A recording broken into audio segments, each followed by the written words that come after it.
Madame, Messieurs, bonjour. C'est pour moi un plaisir de vous retrouver encore pour cette nouvelle édition de l'émission Focus Femmes.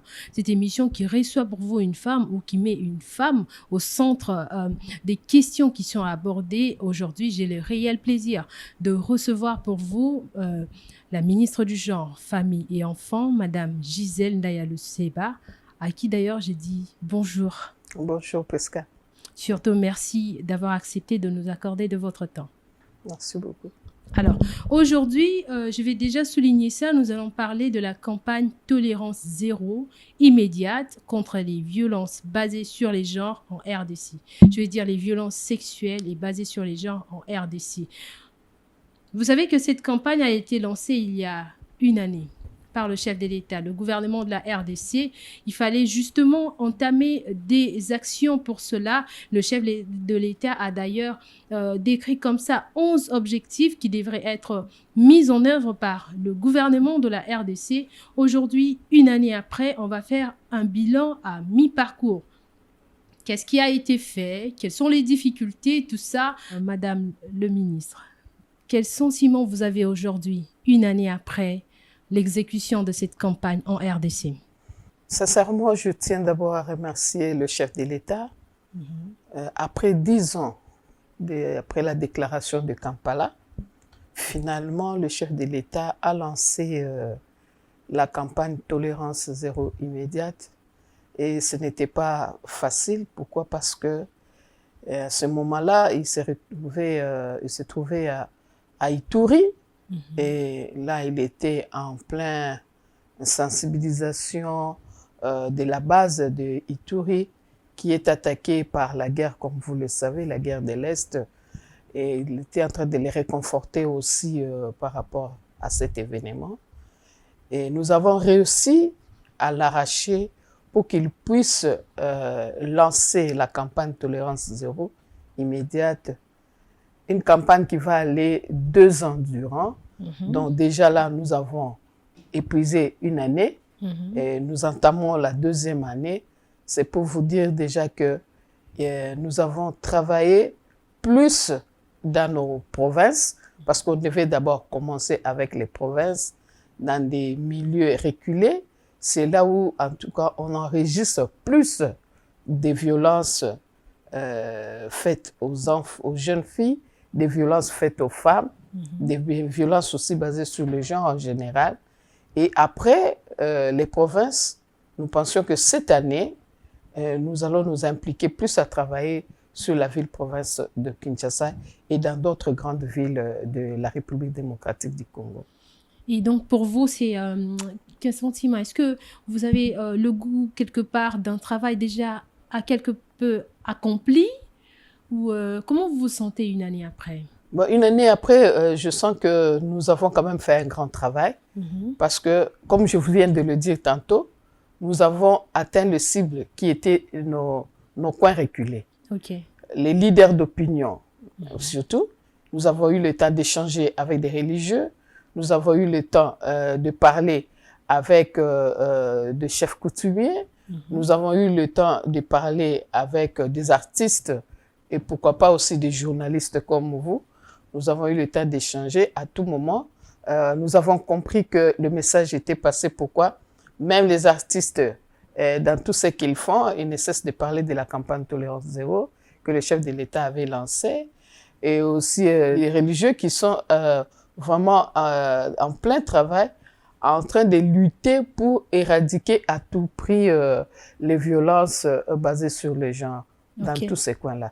Pour nous, nous disons qu'il y a des avancées. Dans une année, nous avons fait le gros du travail. Le gros du travail. Mais est-ce que vous avez également rencontré des difficultés? Les difficultés n'en manquent pas. Comme vous le savez, ce n'est pas un petit travail à faire. Si vous devez circuler toutes les provinces, les grandes villes et les banlieues, et aussi à l'intérieur des provinces, dites-vous bien qu'il faut mettre des moyens. Il faut qu'il y ait vraiment des moyens pour déplacer tous ceux-là qui vont pour la sensibilisation.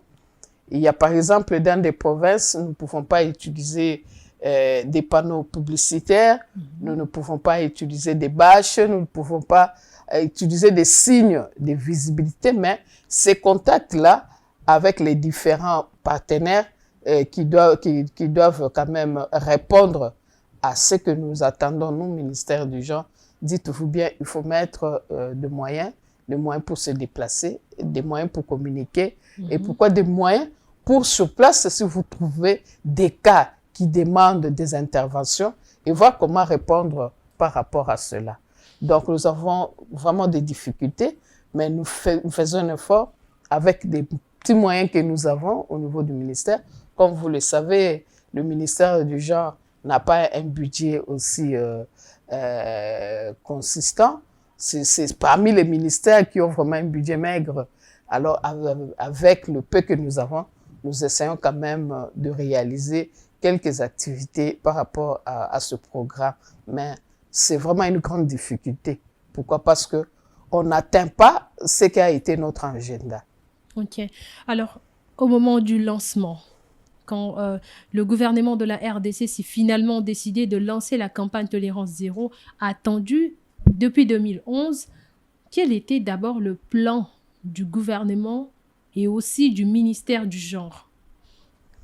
Dans le plan du gouvernement, nous avons mis d'abord le plan d'action sectoriel. Okay. Comme vous l'aviez suivi à Kananga, nous avons regroupé les provinces qui font le Grand Kassai et on a mis sur place un plan. Ce qu'on a fait avec le Grand Kassai, dites-vous bien, et c'est aussi la répercussion dans d'autres provinces. Et c'est comme ça que nous avons évolué et avec ce plan d'action, que nous avons aujourd'hui des résultats, parce qu'il y a quand même, il y a eu des élaborations de rapports, les rapports qui nous sont parvenus, et par rapport à ces rapports, nous savons quand même avoir des données concrètes dans notre banque de données par rapport aux statistiques que les provinces nous envoient, mais en suivant aussi ce que nous avons élaboré comme plan d'action.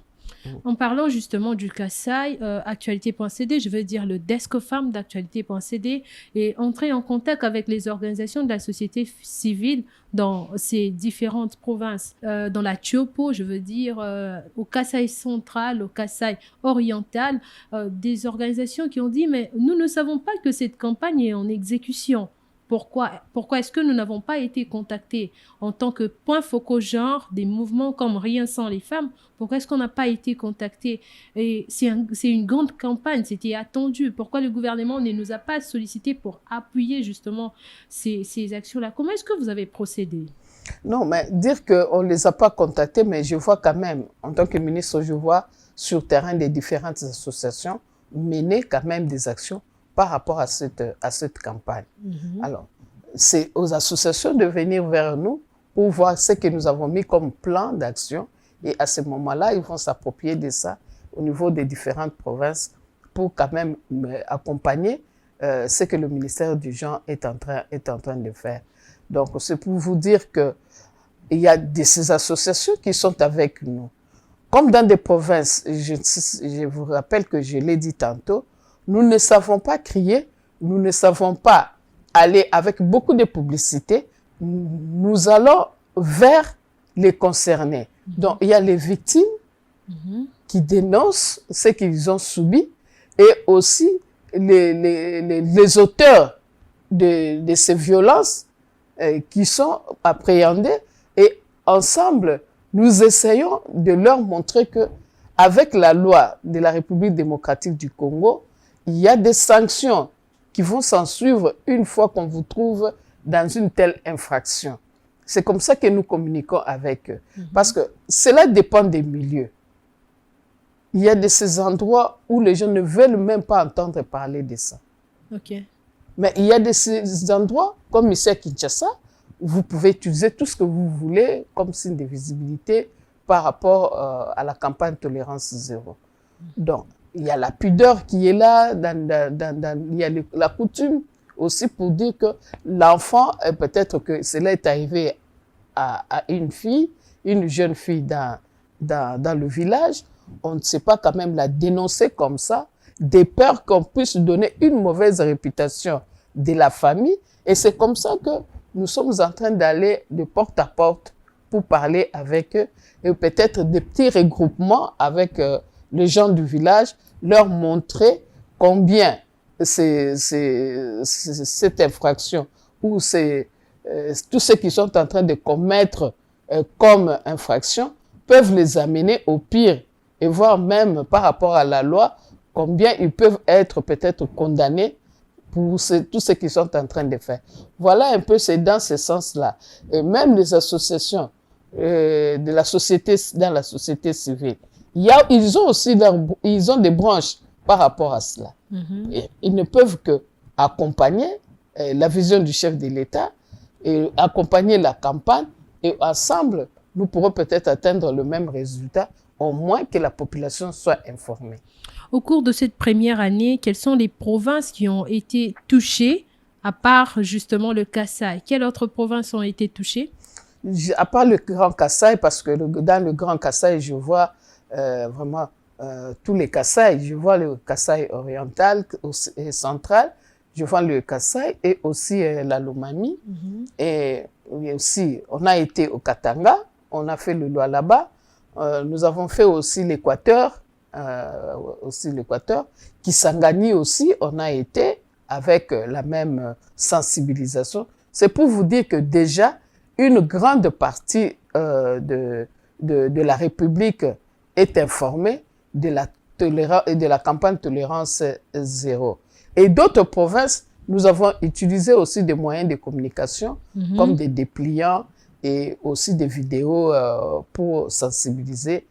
Faute de moyens, comme nous l'avons dit, nous n'avons pas atteint tout totalement, mais nous avons encore une année. Malgré que nous sommes revenus à Kinshasa pour continuer les activités à Kinshasa, mais il y a aussi des opportunités qui seront là. On pourra toujours essayer un peu d'atteindre toute l'étendue de la République et aussi divulguer notre message. Alors, parmi les objectifs cités par le chef de l'État lors du lancement, il y avait notamment initier des programmes de formation dans les milieux scolaires et aussi créer des chambres spéciales dédiées aux questions des violences sexuelles au niveau des tribunaux des grandes instances du pays. Oui. Nous avons pris une branche. Comme dans les milieux scolaires, on a été. OK. Oui. Je crois qu'au mois de février, il y a aussi le mois de mars, le début du mois de mai, on a été dans des écoles. On a essayé de sensibiliser les élèves pour leur parler de la campagne Tolérance Zéro. On a laissé des dépliants. Il y a eu beaucoup de questions des élèves par rapport à cela. Et aujourd'hui, dites-vous bien que les enfants sont vraiment informés de la campagne et les enfants dénoncent même. Parce qu'il y a 4 jours, j'ai reçu une petite fille de 13 ans qui a été violée par un papa de 70 ans. Et c'est la fille elle-même qui a expliqué. C'est vrai, ça a pris du temps. Elle a été avec ce papa plus de 10 fois parce que je ne sais pas quel mécanisme il utilisait pour endormir l'enfant et abuser d'elle. Mais aujourd'hui, la fille, elle a pris le courage de dénoncer cela, de dire à ses parents. Et ses parents sont venus et elle m'a expliqué elle-même ce qui s'est passé. C'est pour vous dire qu'ils ont appris, ils ont entendu au niveau scolaire comme au niveau de l'église, un peu partout ailleurs. Ils se sont appropriés du message et ils commencent même à dénoncer les auteurs de ces viols. En tout cas, les enfants sont informés. Au bureau ici, au cabinet, je veux dire, vous recevez des cas qui viennent s'enregistrer directement auprès de vous. Oui, il y a des cas et nous les orientons vers nos centres. Parce que quand cela arrive directement, il faut chercher comment psychologiquement causer avec la victime et voir comment accorder le premier soin. Et après cela, on voit quand même que cette prise en charge doit être totale jusqu'à la réinsertion de la personne dans la société. Donc, c'est toute une procédure que nous avons au niveau du centre que nous appelons le CICM. Combien de CICM il y a aujourd'hui à Kinshasa? À Kinshasa, nous en avons déjà 3. Ici à Kinshasa, nous avons Ngaba, nous avons Ngiringiri et nous avons aussi Njili. Nous avons 3 CICM. Super. Alors, pour l'année qui reste, la campagne qui a débuté en 2021 va s'achever en 2023. Quel est votre plan pour l'année qui reste et comment est-ce que vous allez faire pour justement faire face à ces défis qui se sont présentés face à vous au cours de la première année de la campagne? D'abord, nous devons évaluer ce que nous avons déjà fait une année déjà. Comme nous avons étudié plus les provinces, nous devons évaluer au niveau des provinces les résultats que nous devons peut-être avoir par rapport au travail fait dans les provinces. C'est seulement après que nous pourrions continuer.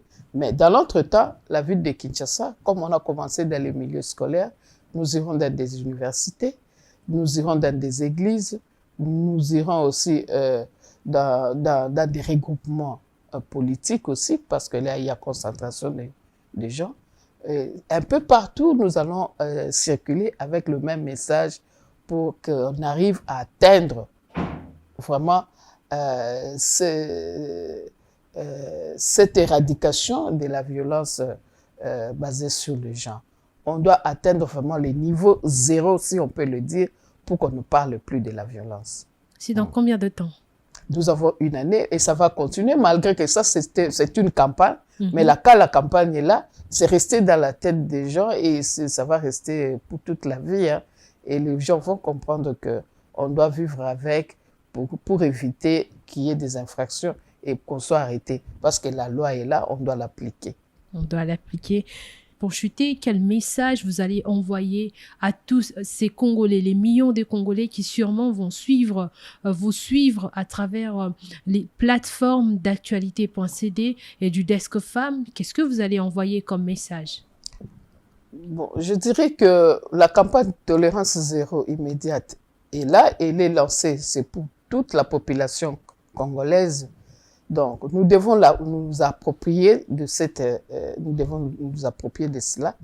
Et dans l'entretemps, je demanderai aussi à toute la population d'accompagner le chef de l'État dans ce qu'il entend de cette campagne. Parce que nous devons avoir des résultats. Aujourd'hui, il y a quand même des familles qui cherchent par moment à arranger cela à l'amiable entre familles. Au moment où ça ne doit pas se passer comme ça. Mais les résultats que le chef de l'État attend, qui ne veut plus, en tout cas qui n'existe plus ces infractions dans tous les milieux. Il ne veut pas entendre parler des violences. Parce que la première victime, ça a toujours été la femme, les jeunes filles. Mais alors, je demanderai à tout le monde de dénoncer d'abord tout ce qu'il y a comme tentative de violence. Il n'y a pas seulement les violences sexuelles, il y a les violences conjugales. Nous avons les violences dans le milieu du travail. Nous avons les violences même dans les marchés. Nous avons des violences partout. Alors, il est grand temps de comprendre que si nous voulons parler du développement, si nous voulons parler de l'intégration de tout un chacun dans la société, donc nous devons nous éviter ces formes de violence pour qu'on essaie à atteindre l'objectif que le chef de l'État attend de nous pour le développement de notre grand Congo. La RDC a également des langues nationales, violence sexuelle et basée sur les genres. Comment comprendre ces concepts et quel message vous envoyez en langue nationale à toutes ces personnes qui vont également vous suivre? Je commence par le lingala parce que c'est la langue que tout le monde écoute facilement. Nalingina loba na makambo etali kozwa basi na makasi ou bien ba makambo ya mabe mingi oyo ekoki kosalama na mabota. Nazosenga na ba congolaise na ba congolais nyonso bameka kobimisa yango koloba ba oyo bazosala yango. Ata na kati ya mabota, na kati ya ba église, na misala, bisika ebele. Donc, tout ça là est fort pour tout le monde. Ndenge nini tokoki kobimisa yango poso likambo si elubami batu bayebi likambo wana esilaka. Mokonzi ya mboka azo souhaiter que tokoma tina niveau 0 ya koyoka lisusu te ke bato bazobendana ou bien kozwana na makasi, ou bien kosalisa na makambo na makasi, ou bien kobebisa bomoto ya bato. Mokonzi ya mboka alingi te, alobi soki ameki koyoka bato bakokweya na makambo ya ndenge wana, bato wana bayeba malamu ke mibeko ezali pe bakosala boloko par rapport ya mibeko. En d'autres langues? Bala beto bena Kongo amungalata fumwaji tunga mumala kuta chikemu kacha kuchiji muchishala bwabwalu bujibutangila ukwangata mukaji ane songa kaji kubukola achi mbwalu bunene bujinabo fumwaji tunga muteka biji mubibiji bwakwamba ni byonso ebi binincha kujika kaji ndomba kunu jibonsu bwenu bwani tumanyai mwa kutangila musombelu wetu kubenga kukengeshangana mumbanza mumeku mumiaba ya mujimu nasha mubitanda bya nzambi nasha mutulasa miaba mishileshilangana bwalu meeni mikando ya ditunga ijiku tetu batunguluka ni kwenze jangana malu mabi tumani bwa kwamba ne buloko bujiko oko ne fumwa ditunga kena witabuja bwatetu kwikala ni sombelu wa mushindo auto bikengela ni byonsu bibi bidimwakumweneka mu sombelu bijika bwatetu kumona mushindo akutantisha ditunga jetu ja mwana Kongo. En Swahili? Non. Banduku rais wetu Felix Antoine Tshisekedi Tshilombo anatuomba ya kusema bote tuangalie mambo ile inangaria kampani Tolerance Zero. Anesha deja kuanza yo depuis 2021 mais sasa shi bote tuangalie namuna kani tunenda kutumikia yayo, kuangalia mu majamaa yetu, tuangalie mu masomo, tuangalie mu maeglizi yetu, namna si benyewe kuikala na kimya, kuevite ya bantu kukokotana na kufanishiana mambo mubaya. Njuu tuyo ya kusema kuko malua ikwako ya mukini, mutu kama anapatikana muile mambo, ayu ya kusema atafanya prison na itakuwa mzuri. Na tukatale mambo ya kutengeneza mushibe nyewe, tukatale mambo ya kufukuchika, tuseme wazi njua kuona namuna kanya kuendesha inchi yetu, Congo yetu. Asante. Alors, c'était tout pour aujourd'hui. C'était pour moi un plaisir de parler avec la ministre en charge du genre, famille et enfants de la République démocratique du Congo sur la première année de la campagne Tolérance Zéro immédiate contre les violences sexuelles et basées sur les genres ici en République démocratique du Congo. Alors, je vais dire, Madame le ministre, merci beaucoup. Merci à vous aussi, Prisca. Merci à tout le monde. Et en tout cas, bonne journée à vous. Merci, c'est par là que nous allons terminer. À très bientôt sur le Desk Femmes d'actualité.cd, sur toutes les plateformes d'actualité.cd également. Merci.